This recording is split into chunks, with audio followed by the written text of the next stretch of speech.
नमस्कार. व्यासाने महाभारत लिहिलं हे तर आपण सगळे जाणतोच. महाभारत लिहिल्यानंतर एकदा त्यांच्या भेटीला नारद मुनी आले. ते म्हणाले, एवढा महान ग्रंथ तुम्ही लिहिलात, लोकांना उपदेश केलात, तरीही तुम्ही आनंदी दिसत नाही, असं का? व्यास म्हणाले, लोकांना आयुष्याचे मर्म कळावे म्हणून मी महाभारत लिहिले. खरं तर हे सारं ज्ञान वेदांमध्ये सांगितलेलंच आहे, पण ते लोकांना कळायला अवघड वाटतं म्हणून मी गोष्ट रूपाने ते ज्ञान महाभारतातून सांगितले.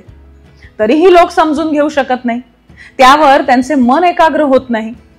कलियुगात या लोकांचे कसे बरे होईल?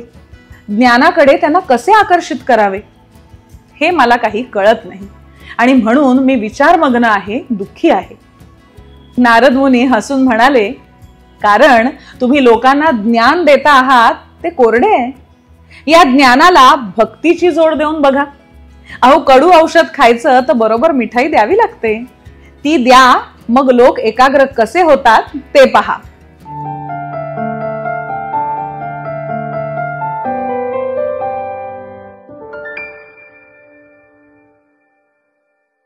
मग लाखो श्लोकांचे महाभारत सांगूनही समाधान झाले नव्हते अशा व्यासांनी रसाळ असे श्रीकृष्णाच्या चरित्राचे वर्णन करणारे भागवत लिहिले.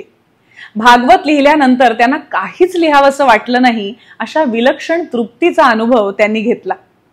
कृष्ण भक्तीचा महिमा हा असा आहे. कृष्ण या शब्दातच सगळ्यांना आकर्षित करून घेण्याची ताकद आहे. सगळ्यांना आपल्याकडे आकर्षित करून घेतो तो कृष्ण. कृष्णाच्या बाललीलांपासून ते अर्जुनाला गीता सांगण्यापर्यंत त्याची अनेक रूपं आपल्याला ठाऊक आहेत आणि प्रत्येकच रूपात तो आपल्याला आकर्षित करून घेतो. त्यातही गोकुळातील त्याचं गोपाळ रूप सगळ्यांना मोहित करतं. कृष्णाच्या चरित्रात शृंगार, वीर, अद्भुत असे सगळे रस आढळतात, पण त्यातही गोपींबरोबर त्याच्या ज्या लीला आहेत त्यामध्ये आढळणारा शृंगार रस विलक्षण आहे असं म्हटलं पाहिजे. कारण तिथे प्रीती आणि भक्ती यामध्ये काही अंतरच राहत नाही. म्हणूनच गोपींना नारद मुनींनी सर्वश्रेष्ठ भक्त म्हटलं आहे. कारण कृष्णाला त्यांनी पूर्णपणे वाहून घेतलं आहे. त्याच्या प्रेमात त्या स्वतःला संपूर्णपणे विसरून गेल्या आहेत. कृष्णाच्या आयुष्यातील ह्या पर्वाने कवींना नेहमीच आकर्षून घेतलं आहे. आजही अनेक गाण्यांचा विषय राधाकृष्णाचं प्रेम किंवा कृष्ण आणि गोपींचं प्रेम असा असलेला दिसतो.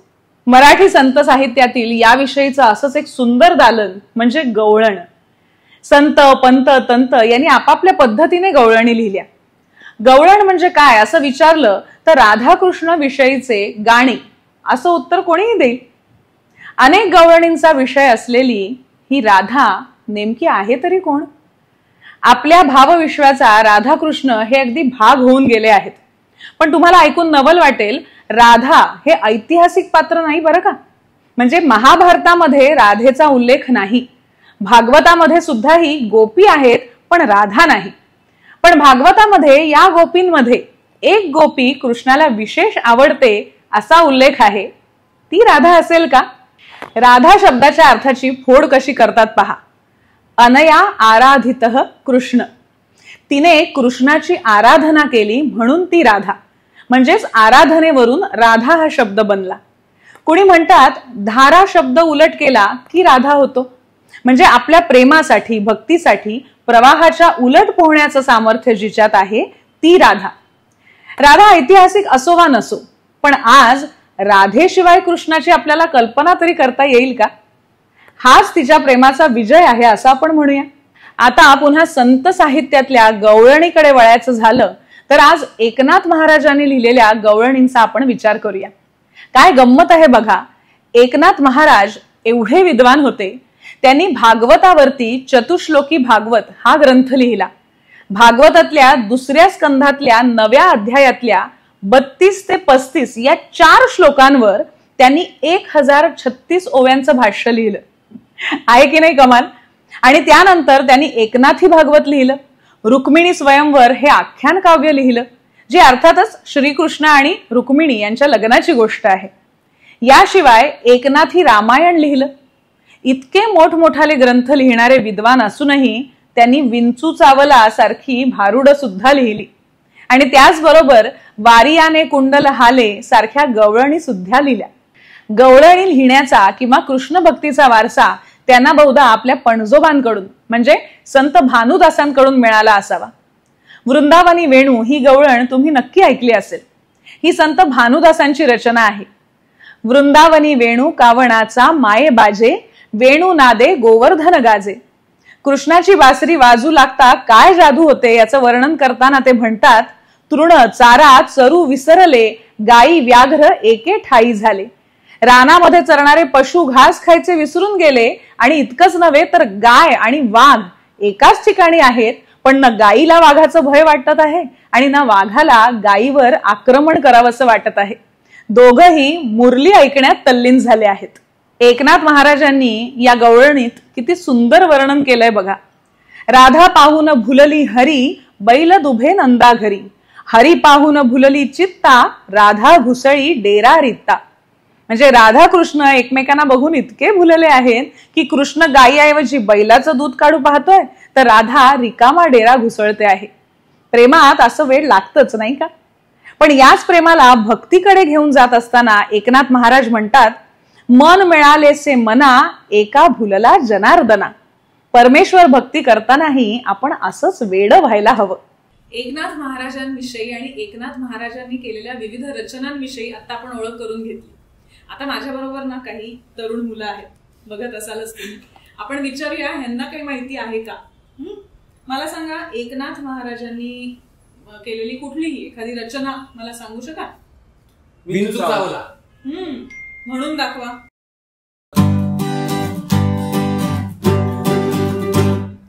विंचू चावला देवा रे देवा, विंचू चावला काय मी करू, विंचू चावला आता कुणाला सांगू, विंचू चावला विंचू चावला विंचू चावला विंचू चावला. हो, शाबास, किती छान. खर तर ज्यांनी माझे माहेर पंढरी लिहिलं त्यांनीच हे विंचू चावलाही लिहिलं. कमाल आहे नाही? पण मला एक सांगा की त्यांनी अनेक भारुडं लिहिली, अभंग लिहिले, गवळणी लिहिल्या. तुम्हाला याच्यापैकी काही आठवतंय, काही माहिती आहे? आल्या पाच गवळणी त्यांचंच आहे का? त्यांचंच आहे. बघ, अनेकदा काय होतं, आपण अनेक ह्या रचना आपल्याला माहित असतात आणि आपण त्या म्हणतो सुद्धा, पण त्या कोणाच्या आहेत हे आपल्याला माहित नसतं. तर पाच गवळणी सुद्धा एकनाथ महाराजांनीच केलेली रचना आहे. पण तुम्हाला अर्थ माहितीये का त्याचा? पाच गवळणी सांग सांग, पहिली ओळ तर सांग मला काय आहे. पूर्ण पाठ नाही, मी पहिली ओळ सांगू शकतो. हा सांग ना. आल्या पाच गवळणी.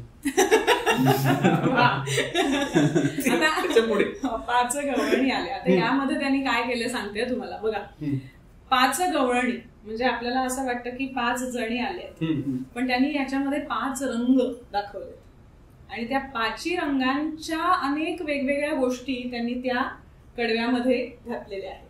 आपण आता म्हणूया तेव्हा आपल्याला लक्षात येईलच. पण यामागचा विचार त्यांनी अनेकदा त्यांच्या काव्यातून संदेश दिला, उपदेश केला. तर यामागचा विचार काय माहितीये का? आपण म्हणतो की 5 गवळणी, 5 काय काय असतं? 5 माहितीये का? पंचमहाभूत. 5 इंद्रिय. गाव असतो म्हणजे आपला हा जो गाव आहे शरीराचा, तो 5 इंद्रियांनी बनलेला असतो. बरोबर. म्हणजे आपण अख्खं गाव शोधायला जातो, आपण सारखं तुझं माझं करत असतो, पण खरं काय आहे अस्तित्व? तर 5 इंद्रिय आणि आपलं हे शरीर. तर त्याचा विचार करावा असं सांगणारी खरं तर ही गवळण आहे. पण किती छान रंगीबेरंगी आणि रंगांनी सजवलेली ही गवळण आहे. आपण, मला असं वाटतं, म्हणूया का? म्हणून बघूया. चला. पाठ नाहीये तर आपण वाचू शकतो. ती मुभा आहे आपल्याकडे. त्या निमित्ताने वाचनही होईल आणि छान एक वेगळा प्रयोग करून बघूया.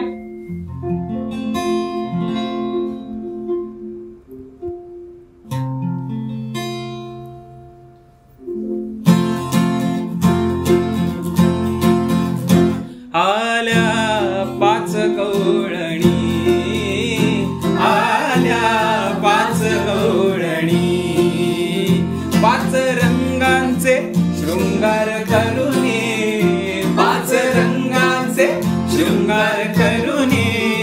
आल्या 5 गवळणी, आल्या 5 गवळणी. पहिली गवळण रंग सफेद पहिली गवळण रंग सफेद जशी चंद्राची ज्योत जशी चंद्राची ज्योत गगनी चांदणी लखलखित गगनी चांदणी लखलखित आई कांतीची मात मंथन करीत होती दारात मंथन करीत होती दारात धरुणी कृष्णाचा हात आल्या पाच गवळणी आल्या पाच गवळणी पाच रंगांचे शृंगार करुणी पाच रंगांचे शृंगार करुणी आल्या पाच गवळणी आल्या पाच गवळणी दुसरी गवळण भाळी भोळी दुसरी गवळण भाळी भोळी रंग हळदी गुण पिवळी रंग हळदी गुण पिवळी पिवळा पितांबर नेसून आली पिवळा पितांबर नेसून आली अंगी बुटेदार चोळी अंगी बुटेदार चोळी एक लहान तनु उमर कवळी एक लहान तनु उमर कवळी तशी चाफ्याची कळी आल्या पाच गवळणी आल्या पाच गवळणी पाच रंगांचे शृंगार करुणी पाच रंगांचे शृंगार करुणी आल्या पाच गवळणी आल्या पाच गवळणी तिसरी गवळण रंग काळा तिसरी गवळण रंग काळा नेसून चंद्रकळा नेसून चंद्रकळा काळे काजळ लेऊन डोळा काळे काजळ लेऊन डोळा रंग तिचा सावळा रंग तिचा सावळा काळी गर सोळी रेऊन गळा काळी गर सोळी रेऊन गळा आली राजसभा आल्या पाच गवळणी आल्या पाच गवळणी पाच रंगांचे शृंगार करुणी पाच रंगांचे शृंगार करुणी आल्या पाच गवळणी पाच गवळणी चौथी गवळण रंग लाल चौथी गवळण रंग लाल लाल लाल ही लाल लाल लाल ही लाल कपाळी कुंकुम चिरी लाल कपाळी कुंकुम चिरी लाल अंगी भरून गुलाल अंगी भरून गुलाल मुखी बिना रंगे लाले लाल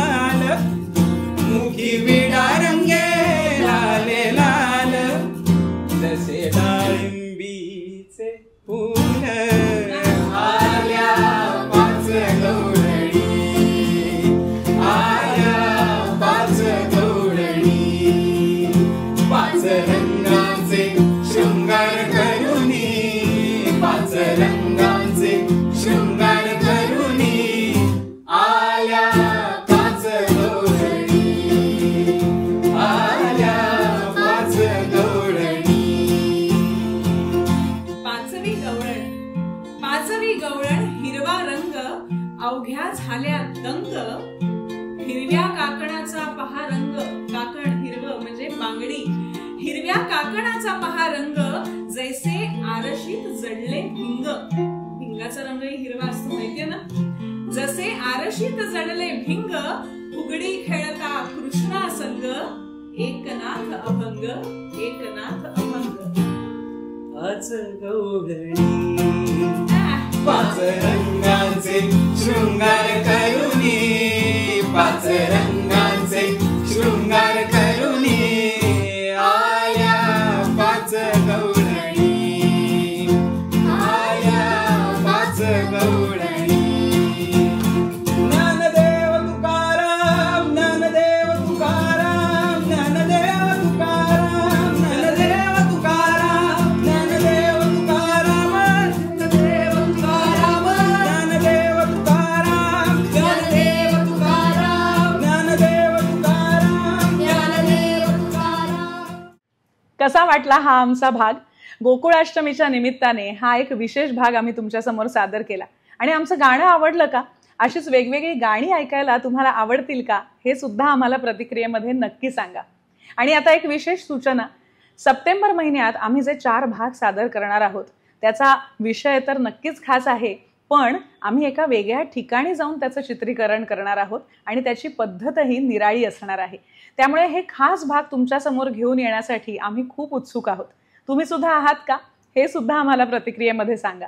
आणि इनक्रेडिबल मराठीचे वेगवेगळे अनेक भाग आहेत, तर हे सगळे भाग लोकांपर्यंत पोहोचावे आणि मराठीचा प्रचार आणि प्रसार व्हावा या निमित्ताने तुम्हीही सगळ्यांनी एक एक पाऊल उचला.